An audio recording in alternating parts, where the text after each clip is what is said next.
Fala galera, tudo certo com vocês? Espero que sim, porque hoje a gente vai mergulhar fundo em um assunto que tá mexendo com todo mundo que acompanha a política no Brasil. Antes de começar, deixa eu contar uma coisa engraçada que aconteceu aqui hoje. Estava preparando esse conteúdo quando de repente meu equipamento resolveu entrar em greve, sabe? Aquela situação clássica onde a tecnologia decide testar sua paciência logo no momento mais importante.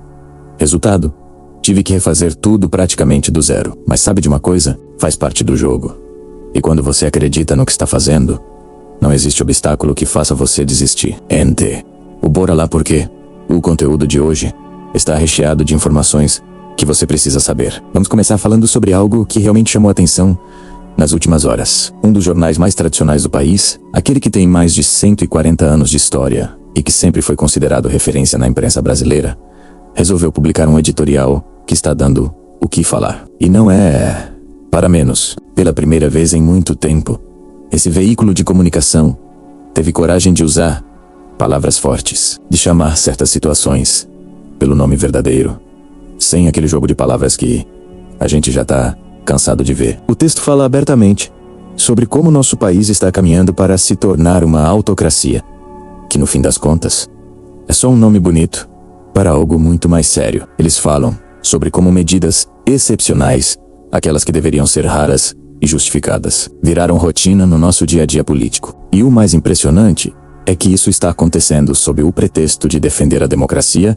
quando na verdade o que vemos é justamente o contrário. O caso específico que motivou esse editorial envolve uma pessoa que trabalhou internamente em uma instituição importante e que decidiu denunciar irregularidades. Essa pessoa revelou a existência de uma estrutura paralela que era usada para monitorar críticos, produzir relatórios sob medida e justificar censuras e bloqueios. As mensagens que vazaram mostram ordens explícitas, pedindo para usar a criatividade, o que deixa claro que não estamos falando de procedimentos normais e transparentes. O detalhe cruel dessa história toda é que a pessoa que teve coragem de denunciar essas práticas agora virou réu. E quem está julgando? Exatamente a mesma autoridade que foi denunciada. Percebem a inversão total de valores que estamos vivendo? Quem aponta o problema vira criminoso, enquanto quem supostamente cometeu as irregularidades segue exercendo poder sobre o processo. O editorial destaca algo fundamental que muita gente tem ignorado. Essa pessoa não está sendo acusada de mentir ou de inventar fatos. Ninguém está dizendo que as denúncias são falsas. O que está sendo usado contra ela é o argumento de quebra de sigilo funcional. Mas parem para pensar comigo. Se a acusação é apenas de vazamento e não de mentira, isso não confirma implicitamente que tudo que foi revelado é verdadeiro? É uma lógica simples, mas que muitos preferem ignorar. O texto do jornal vai além e chama isso pelo nome correto: abuso de autoridade. E aqui surge uma pergunta que ninguém quer responder. Quantas vezes pode acontecer abuso de autoridade até que alguém seja punido? Existe um limite ou simplesmente não existe punição para quem está no topo? O que me incomoda profundamente, e o editorial toca nesse ponto, sem aprofundar tanto quanto deveria, é a questão de quem são os alvos dessas práticas. O texto fala em críticos, mas não especifica quem são esses críticos. E isso é importante porque, quando você investiga, descobre que não é qualquer pessoa que critica que vira alvo. Existe um perfil bem definido. São pessoas com determinada linha de pensamento político, com certas características ideológicas. Mas o editorial prefere manter essa generalização, talvez por cautela, talvez por outros motivos que só eles sabem. O fato é que quando você omite essa informação crucial, está contando apenas metade da história. Outro ponto que merece destaque é como o texto descreve a perversão jurídica que estamos testemunhando. A mesma pessoa atua como vítima, investigador e julgador. É como se em um jogo de futebol, o técnico de um dos times também fosse o árbitro e ainda por cima pudesse mudar as regras durante a partida. Não faz o menor sentido, mas é exatamente isso que está acontecendo. E outras instituições que deveriam servir como contrapeso, como fiscalizadoras, simplesmente ficam passivas ou até agem como cúmplices. O processo tramita em foro indevido, decisões são tomadas de forma virtual, sem contraditório efetivo. E até conversas entre a pessoa e seu advogado foram tornadas públicas, violando um princípio básico da defesa. Em qualquer país que se preze como democrático, isso seria impensável. O editorial continua fazendo uma análise precisa de como a exceção virou sistema. Inquéritos secretos que não terminam nunca, censura prévia disfarçada de moderação, mandados de busca baseados em opiniões, prisões preventivas que se eternizam sem julgamento, decisões individuais que suspendem leis aprovadas pelo Congresso. Tudo isso se tornou tão comum que muita gente já nem se choca mais. É como se tivéssemos normalizado o absurdo. A reação ao evento grave que aconteceu em janeiro há alguns anos, aquela confusão toda que vocês lembram, acabou degenerando em algo permanente. O que deveria ser temporário virou definitivo. O estado de exceção deixou de ser excepcional para se tornar expediente administrativo rotineiro. O que me impressiona nessa situação toda é a transformação completa do papel de certas instituições. O poder de julgar, que deveria ser exercido com imparcialidade e distanciamento, virou instrumento de intimidação. A toga, aquela vestimenta que simboliza a justiça cega e equilibrada, se transformou em uma espécie de escudo que permite práticas questionáveis sem consequências. E o pior é que tudo isso acontece em nome de uma suposta moralidade superior. Substituíram o direito objetivo por cruzadas de salvação, como se certas pessoas tivessem descoberto o segredo da virtude perpétua e pudessem decidir, sozinhas, o que é certo e errado para todos nós.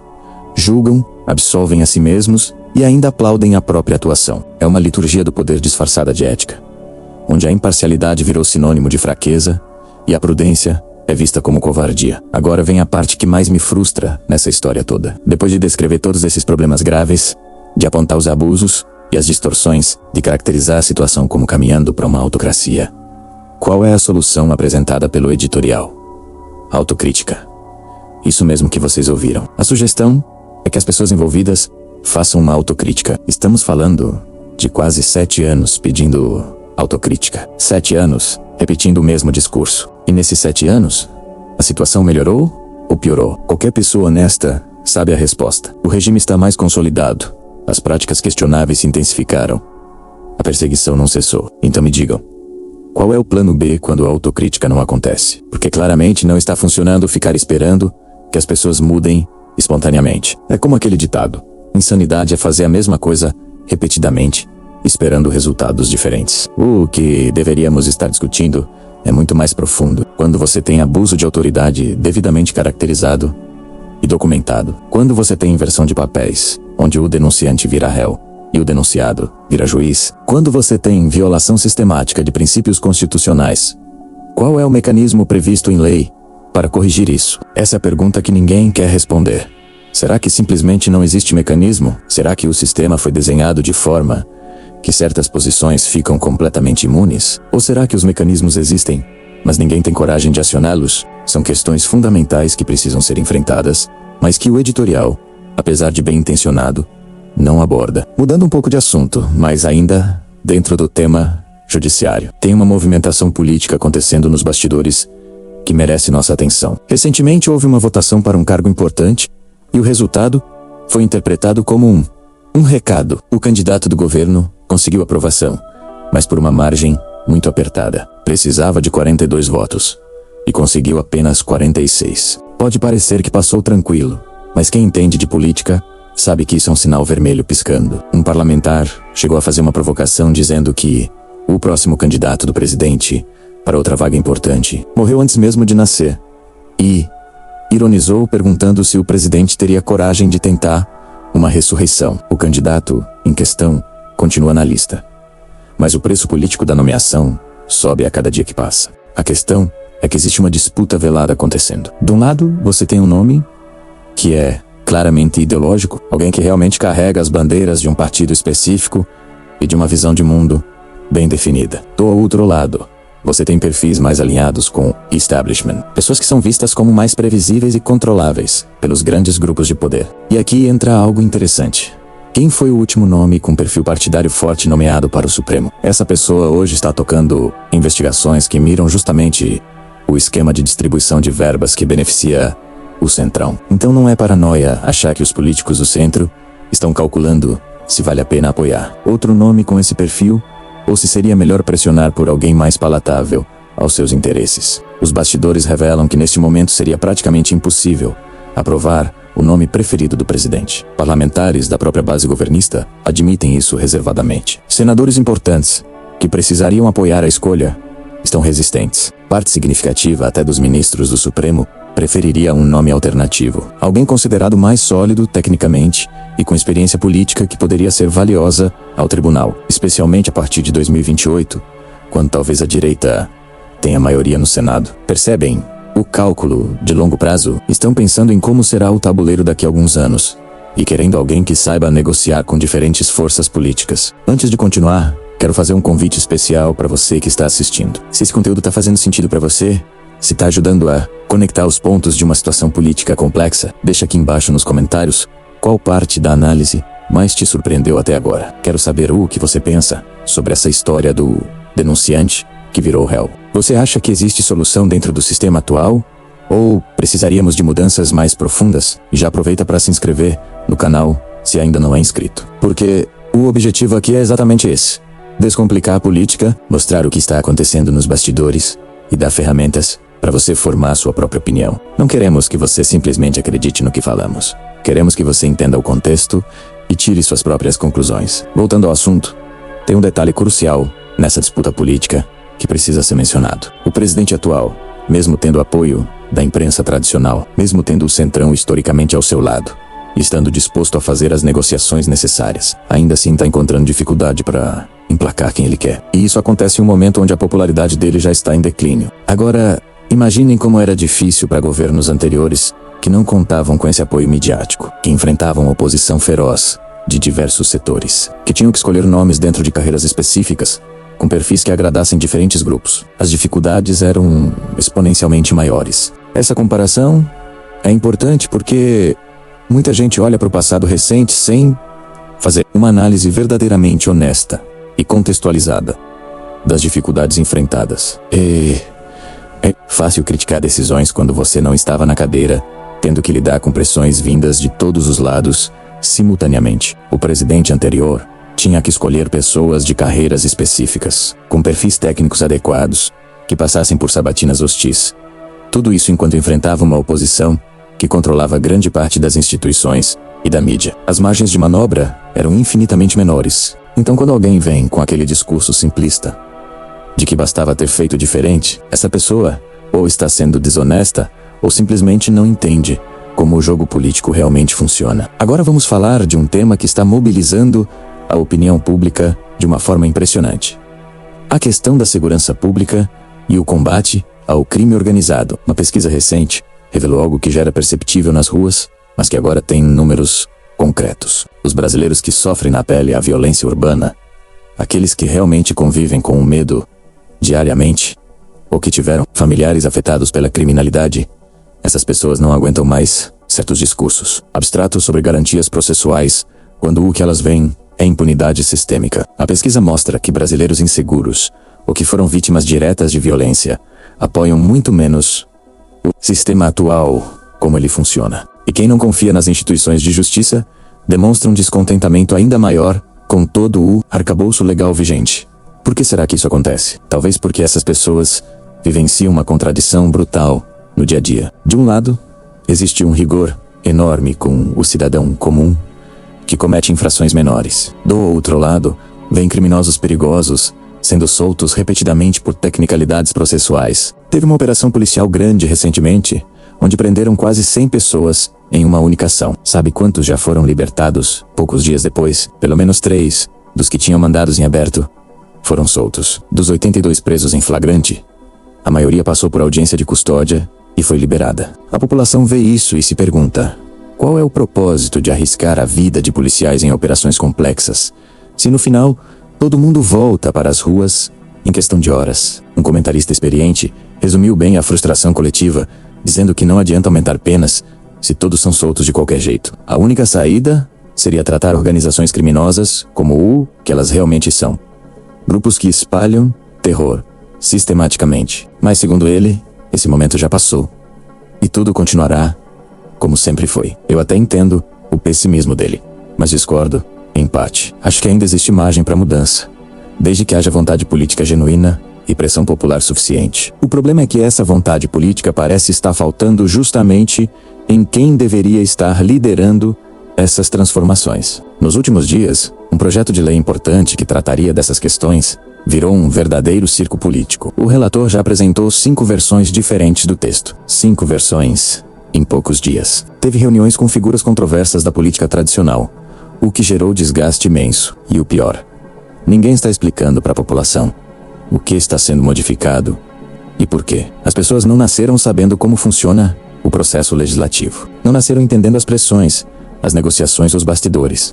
Alguém precisa comunicar isso de forma clara. Os deputados que estão envolvidos no processo deveriam estar fazendo lives explicativas, dando entrevistas detalhadas, mostrando para o eleitorado exatamente quais são os pontos de atrito, quais mudanças estão sendo propostas e quais as razões por trás de cada alteração. Sem essa comunicação transparente, o que acontece? O vácuo informativo é preenchido por narrativas dos adversários. A imprensa tradicional, que tem seus próprios interesses e vieses, molda a percepção pública. E no final, quem está tentando fazer algo acaba queimado, sem que as pessoas entendam realmente o que estava em jogo. É frustrante ver isso acontecer repetidamente. A direita brasileira, que é tão desenvolta nas redes sociais para produzir memes e conteúdo de entretenimento, falha miseravelmente quando o assunto exige comunicação política séria e educativa. Tem centenas de canais, milhares de influenciadores, mas na hora de explicar um projeto de lei complexo, todo mundo some. Aí depois reclamam que perderam a narrativa. Teve até situação cômica envolvendo um jato onde autoridades diferentes viajaram juntas. A imprensa insinuou que houve conversas comprometedoras sobre o projeto. Os envolvidos negaram dizendo que não conversaram durante o voo. Pode até ser verdade, mas a imprensa já tinha conseguido plantar a suspeita na cabeça das pessoas. E sabe qual é o problema maior? É que sem comunicação proativa, sem transparência total, essas suspeitas ganham força. Se tudo estivesse sendo explicado abertamente desde o início, esse tipo de insinuação não teria onde se agarrar. Mas como existe mistério em torno do processo, qualquer coincidência vira munição para os críticos. E olha a ironia da situação. O mesmo jornal que publicou aquele editorial corajoso criticando abusos do judiciário, publica outro editorial completamente desconectado da realidade popular sobre segurança pública. Eles criticam a ideia de enquadrar facções criminosas como organizações terroristas. Dizem que não se pode confiar em pesquisas que mostram apoio massivo da população a operações policiais mais duras. O editorial fala em não banalizar a violência,